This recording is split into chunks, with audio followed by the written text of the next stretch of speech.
Hey gang, James Harnsberger here, and welcome to the Frequently Asked Questions. This is where I get to geek out a little bit and help answer some of the questions that you might have about the solar equity group and how this might all work. You know, what drives me and what helps me be passionate about what I do is I get to help people like you find ways to be effective at keeping more of your money and at the same time helping you realize the outcomes financially that you want to realize.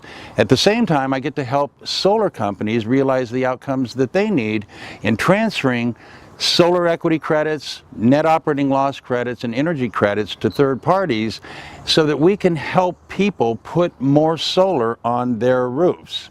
And even if you can't put it on your roof, let's help others put it on their roof. So I'm going to take just a few minutes on this video and try to answer a couple of the more common or what we call frequently asked questions. First of all, is it legal? Absolutely.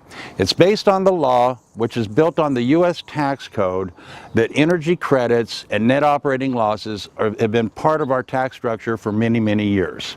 Is it legal that you can transfer those to a third party? Yes, it is legal. You can transfer energy credits to a third party by acts of Congress that are built into the Internal Revenue Code. Again, that's the law. And facilitate that through an agreement between you and the energy company. Now, a lot of people in the accounting and the tax industry want to know, well, how does that work if the person is going to be a member of the LLC? We've got the common rules of active and material participation, the passive activity loss rules. And so I'll try to answer that question without putting my geek hat on and just simply say, if you're a member in an LLC, you're not a limited partner. There were 3 court decisions that were held in 2009, and in those court decisions, in all 3 cases, the courts ruled that a member of an LLC is not subject to the provisions of that passive activity loss limitation under Section 469. So it doesn't apply. And you can get the memo that we've generated from those court cases and geek out and read that all day long if you want. But what I want to do is try to answer the common questions about how it actually works.